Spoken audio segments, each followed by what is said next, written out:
Ele sempre acreditou que algumas pessoas nasciam com sorte, e outras, como ele, com uma espécie de maldição grudada no nome. Desde jovem, Davi tinha essa sensação constante de que tudo que começava bem terminava pior do que ele imaginava. E naquele dia específico, em que a notícia que chegou à sua porta desmontou o pouco de estrutura que ele ainda tinha, ele não teve dúvida.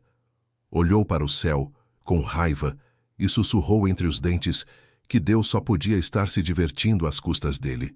O que ele não fazia ideia é que anos depois lembraria exatamente daquele dia como o início da maior proteção da sua vida.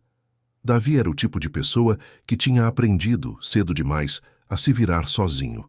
O pai foi embora quando ele ainda era pequeno, a mãe se desdobrou como podia e ele cresceu ouvindo frases opostas.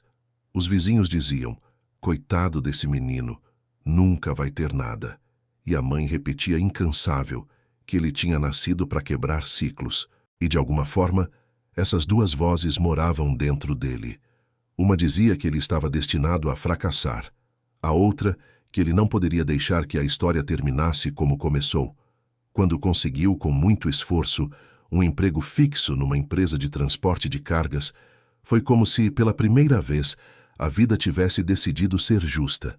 Não era o trabalho dos sonhos, mas dava a ele algo que ele nunca tinha tido. Todo mês o salário caía na conta. As contas eram pagas, a geladeira tinha comida. Pela primeira vez, ele começou a juntar um pouco de dinheiro. Não era muito, mas era dele.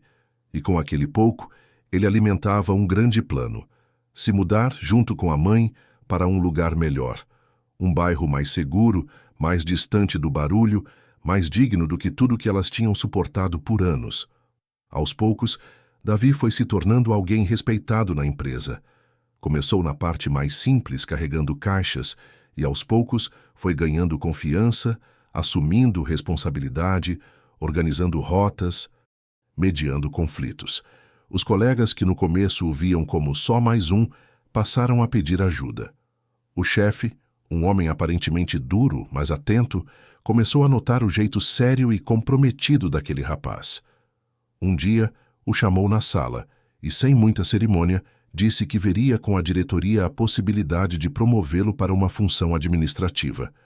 Seria menos esforço físico, mais responsabilidade e, claro, um salário um pouco melhor.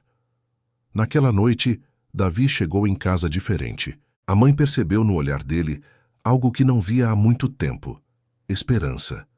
Ele falou rápido, gesticulando, como se tivesse medo de que, ao contar, a notícia evaporasse. Ela ouviu em silêncio, com aquele sorriso misto de orgulho e medo de ver o filho sonhando alto demais. No fim, só disse uma coisa: se for para ser, vai ser. Mas, seja qual for a resposta, lembra, Deus nunca tira nada sem oferecer outra coisa em troca, mesmo que a gente não entenda na hora. Davi assentiu, mas por dentro, ele queria crer que, pela primeira vez, a resposta seria um sim sem dor acoplada. Algumas semanas se passaram. O clima na empresa mudou. Conversas em voz baixa pelos corredores, olhares desconfiados. Comentava-se sobre uma possível fusão, cortes, reestruturações.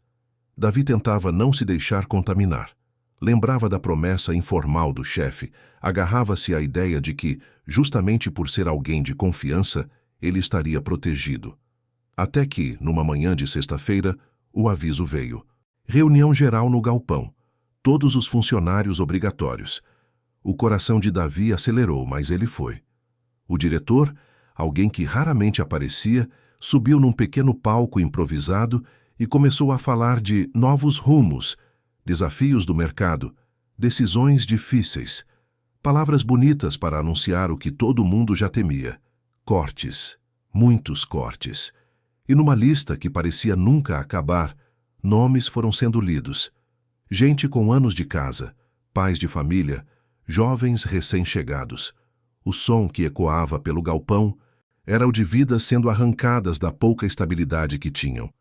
E lá, quase no fim da lista, ele ouviu: Davi Alves. O mundo pareceu encolher de repente. Ele sentiu o chão tremer, o rosto esquentar, e o olhar dele se perdeu em algum ponto no nada. Alguns colegas o encararam com pena, outros desviaram os olhos, talvez com medo de serem os próximos.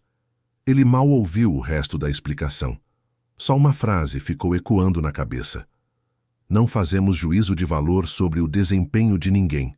Era apenas adequação à nova realidade da empresa.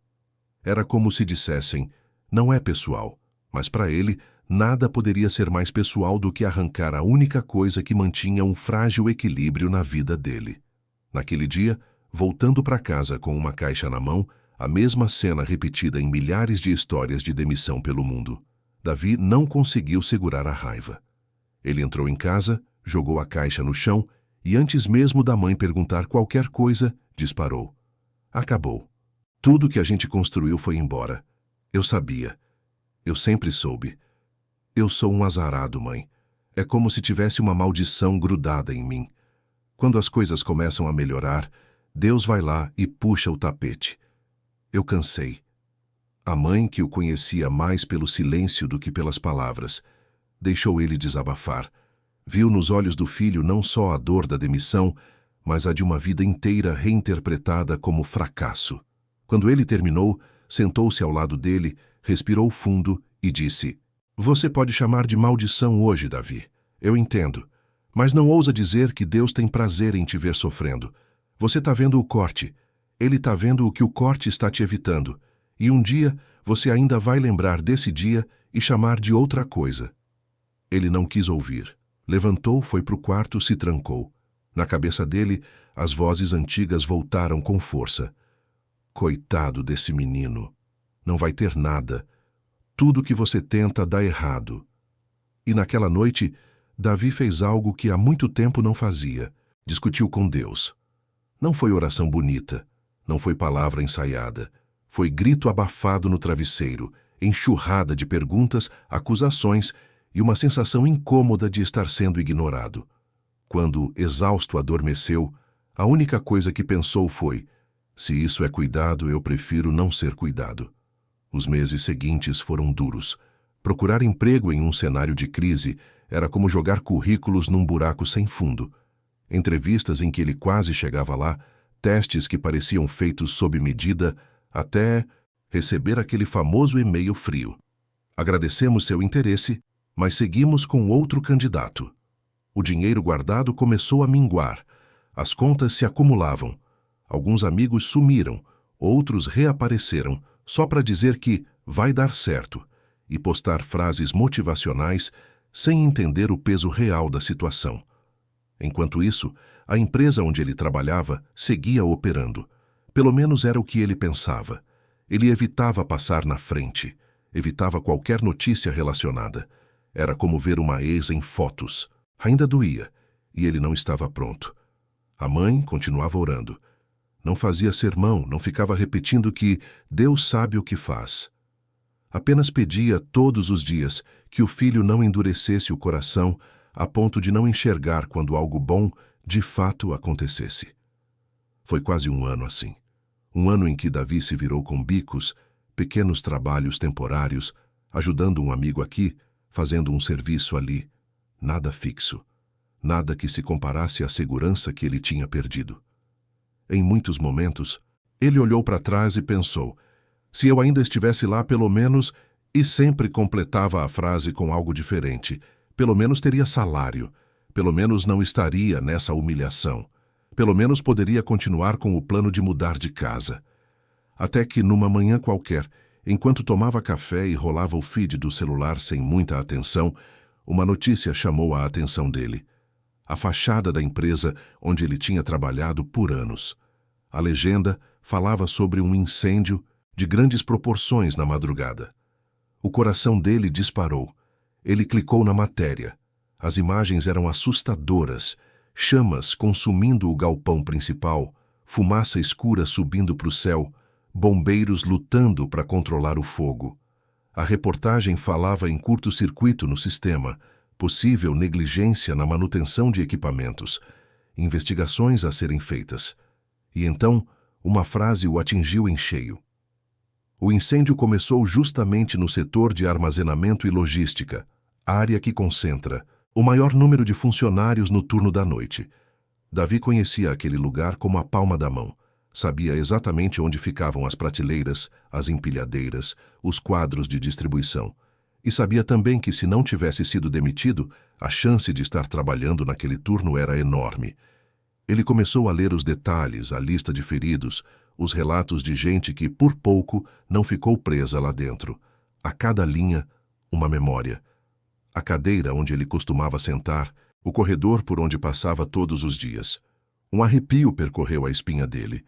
Pela primeira vez em muito tempo, ele não pensou no salário perdido, nas contas atrasadas, no plano interrompido. Ele pensou simplesmente, e se eu ainda estivesse lá? E como essa pergunta, que antes era um lamento, agora ganhava um peso completamente diferente. Porque se ele ainda estivesse lá, talvez não estivesse aqui. Ele largou o celular sobre a mesa.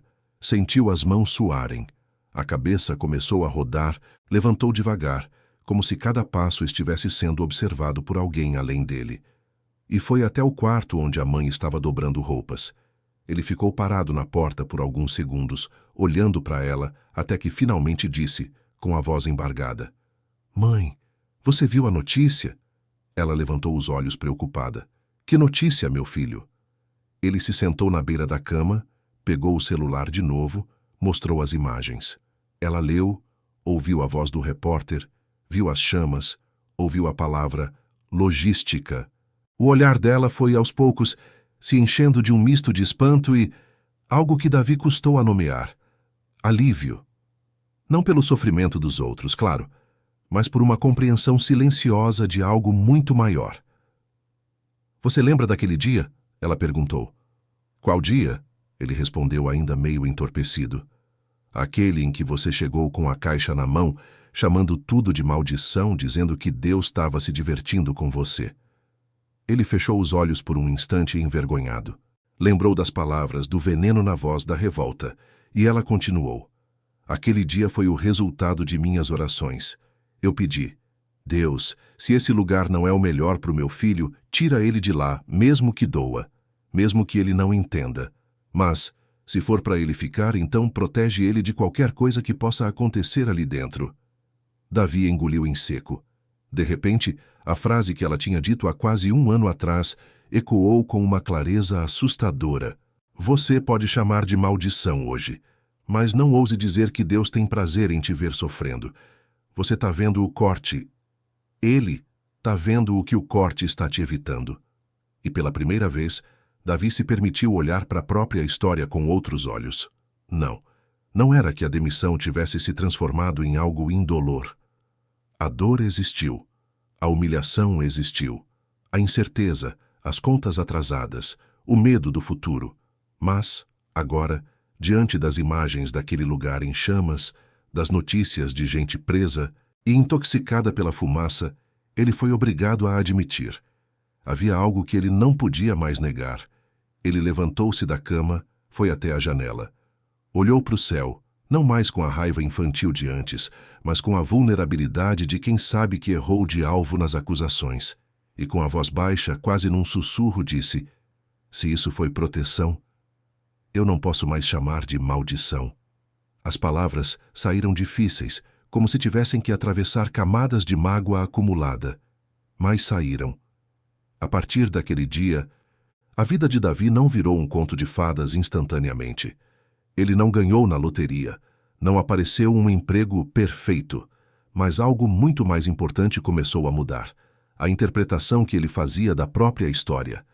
Ele passou a olhar para trás e perguntar com mais humildade: quantas outras coisas que eu chamei de castigo não seriam, na verdade, tentativas de cuidado? E essa pergunta, que antes seria impensável, se tornou uma chave. Meses depois, uma antiga colega de trabalho o indicou para uma vaga numa outra empresa, menor, mais humana, com um ambiente completamente diferente daquele galpão frio em que trabalhara. Na entrevista, quando perguntaram por que tinha saído do emprego anterior, ele respirou fundo e respondeu, com uma sinceridade que surpreendeu até a si mesmo: "Na época, eu achei que tinha sido a pior coisa que podia ter acontecido. Hoje, eu acredito que foi uma forma de proteção. E eu estou aqui porque não quero desperdiçar essa nova chance." O entrevistador ficou em silêncio por um instante, como se aquela resposta tivesse furado a máscara usual das entrevistas. No fim, Davi foi contratado. Não porque a história dele tenha comovido alguém, mas porque, de alguma forma, aquilo que ele tinha vivido o tornara mais sólido, mais consciente de si. Ele já sabia o que era depender demais de um crachá. Já sabia como é perigoso confundir um emprego com a própria identidade. Anos depois, olhando para trás, Davi contava essa história com outro brilho nos olhos. Não negava a dor, não romantizava a demissão, não fazia de conta que tudo foi fácil. Mas quando alguém o ouvia e dizia: "Nossa, que maldição ter sido mandado embora justo antes da sua promoção", ele sorria e respondia: "Eu também chamava assim, mas hoje eu prefiro chamar de proteção." E talvez seja aqui que a sua história se encontra com a dele. Quantas coisas hoje você tem chamado de maldição? Um término que você não aceitou, uma porta de emprego que se fechou, um projeto que desandou, um não que você carrega como se fosse uma prova definitiva de que o céu está contra você. E se, daqui a alguns anos, você perceber que era justamente ali que Deus estava te poupando de algo que você nem imaginava, você não precisa gostar da dor, você não precisa fingir que está tudo bem. Mas, se essa história fez algum sentido para você, talvez o primeiro passo seja mudar a frase que você repete. Em vez de "minha vida é amaldiçoada", talvez você possa com coragem começar a dizer: "Eu ainda não entendo, mas eu não vou chamar de maldição algo que eu ainda não vi até o fim." Se essa história tocou você de alguma forma, escreva nos comentários. Eu não vou chamar de maldição aquilo que pode ser proteção. Isso não é só uma frase bonita, é um compromisso com a forma como você vai escolher olhar para as próximas perdas. E, se quiser caminhar comigo por mais histórias assim, se inscreva no canal, deixe o seu like e ative o sininho. Tem muita coisa que hoje parece o fim, mas vista de longe vai se revelar apenas o começo da sua proteção.